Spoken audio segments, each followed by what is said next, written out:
जय साईं राम। मेरे प्यारे बच्चों, आज का संदेश। म- मन की सुंदरता ही सबसे बड़ी सुंदरता है।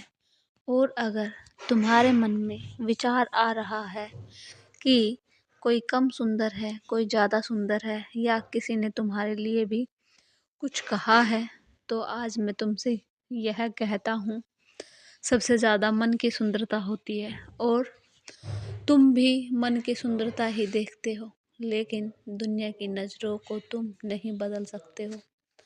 लोग सिर्फ सुंदरता देखते हैं और ऊपरी सुंदरता देखकर के ही सब कुछ कर वह समझते हैं। लेकिन जो सही व्यक्ति होगा, जो अच्छा होगा, वह मन की सुंदरता सबसे पहले देखेगा। और जो कुछ दिनों से तुम्हारे मन में या तुम्हारे सामने कुछ विचार ऐसे आ रहे हैं, लोग बातें तरह तरह की करते हैं, तो उन बातों में मत जाओ। तुम तो मन की सुंदरता देखते हो ना। तो बस वही मन की सुंदरता, और तुम्हारा मन बहुत सुंदर है बच्चे। अगर कोई जीवन में निर्णय लेना पड़े ना, तो तुम्हें पता है ना कि किस तरह निर्णय लेना है। मन के विचारों को लेकर के, जिसके मन के विचार अच्छे हो ना, वह बहुत अच्छा होगा। और यह तुम जानते हो, सुंदरता तो कुछ पल भर के लिए है, और वह बाहरी सुंदरता कुछ ही दिनों तक रहेगी और चली जाएगी। हम जब बूढ़े हो जाएंगे तो हमारी बाहरी सुंदरता समाप्त हो जाएगी और सुंदरता बचेगी तो आंतरिक। और जो इंसान अंदर से सुंदर होता है, उसकी सुंदरता ना तो बुढ़ापे में जाती है, और ना जवानी में, और ना वृद्धावस्था में। उसकी हमेशा सुंदरता बनी रहती है। मन के विचार अच्छे हैं तो हमेशा वह सही रहेगा। अभी कुछ दिनों से तुम्हारे जीवन में कुछ ऐसी चीज़ें चल रही है जिस जिस पर तुम्हारा निर्णय नहीं हो पा रहा है। लेकिन जो तुम सोच रहे हो ना, जैसा निर्णय के लिए सोच रहे हो, वही करो। क्योंकि तुम्हारे मन में जो आ रहा है ना, वह मैं ही कह रहा हूँ। और हाँ, तुम जिस प्रश्न का जवाब मांग रहे थे ना, उसका जवाब मैंने तो दे दिया। तुम बहुत उलझन में हो, और तुम्हारे मन में इतनी उलझने हैं, इतने प्रश्न हैं, समझ नहीं पाते हो कि विचार कहाँ से सही हो और कहाँ से गलत, और बहुत परेशान हो। बच्चे, मैंने तुम्हें हर तरफ से जवाब दिया, और अगर नहीं भी दिया है तो आज संचित सचित कर देता हूँ कि तुम पाठ किया करो। तुम पढ़ोगे ना तो एक अध्याय 2 अध्याय तो तुम्हारा मन अच्छा रहेगा, तुम्हारे प्रश्नों का जवाब भी मिल जाएगा। पाठ का धीरे धीरे पढ़ो, जिससे तुम्हें समझ में आए। जब तुम समझ जाओगे तो तुम्हारा जवाब भी उसी में मिल जाएगा। जीवन बहुत कुछ सिखाता है तुम्हें।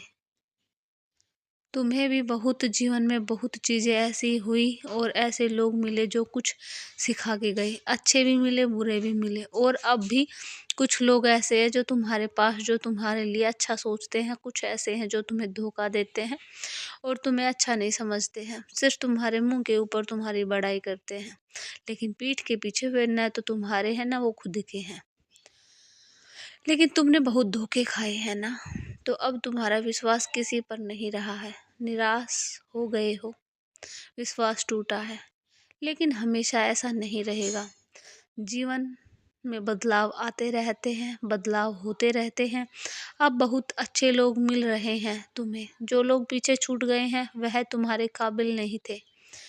वो तुम्हारे काबिल नहीं थे, और तुम उन पर विश्वास नहीं कर सकते थे। जो अब मिलेंगे वह मैंने भेजा है, तुम्हारे लिए है। तुम्हारे जीवन में बहुत कुछ बदलाव हो रहा है। तुम किस ओर जा रहे हो शायद तुम्हें अभी समझ में नहीं आता है, और तुम बार बार मेरी ओर देख करके कहते हो, मुझसे बोलते हो, बाबा यह सब क्या हो रहा है।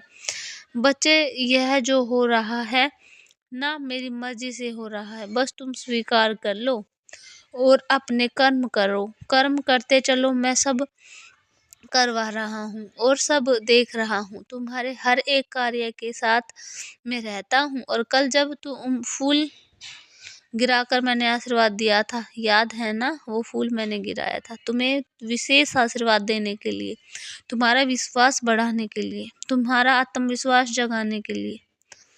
मेरा आशीर्वाद तुम्हें मिल गया है और तुम मेरे बहुत प्रिय बच्चे हो। कहीं भी जाओ, किसी पल भी मैं तुम्हें नहीं छोड़ूंगा, नहीं छोड़ता हूँ और ना ही छोड़ूंगा। परीक्षाएं ली है और तुम पास हो गए हो। अब तो मैं दे रहा हूँ, स्वीकार करते जाओ, लेते जाओ। जो रास्ते दिखाता जा रहा हूँ उन रास्तों पर चलते जाओ, क्योंकि कुछ रास्ते ऐसे होंगे जो तुम्हें अनजाने लगेंगे। कुछ चीज़ें ऐसी आएगी जो तुम्हें समझ में नहीं आएगी, लेकिन जब आगे बढ़ोगे ना तो जो रास्ता है वह दिखने लगेगा और तुम अपने मंजिल तक पहुंच जाओगे। सबको अपनी अपनी मंजिल मिलने वाली है, सब अपनी मंजिल तक पहुंचेंगे, अवश्य पहुंचेंगे। जो बच्चे पढ़ रहे हैं वो पास होंगे, जो तैयारी कर रहे हैं वो नौकरी लगेंगे, और जिन माताएं बहनों को बच्चे नहीं हैं और वो औलाद मांग रही है उनको जल्दी ही इस 2025 में संतान की प्राप्ति होगी। जो पुत्र चाहता है उसे पुत्र प्राप्त होगा, जो संतान में बच्ची बेटी चाहता है उसे बेटी मिलेगी, जो शिरडी आना चाहता है वो शिरडी आएगा, जो अपनों के साथ रहना चाहता है वो अपनों के साथ रहेगा, जो अपनों के साथ रहता है वो अपनों के साथ रहेगा। मतलब जो जैसा सोचेगा, जो जैसा विचार रखेगा वैसा ही होता जाएगा। जो कोई किसी के लिए हीन भावना रखेगा तो उसके लिए हीन भावना पनपती चली जाएगी। कोई किसी के लिए अच्छा सोचेगा तो उसके लिए अच्छा होता चला जाएगा।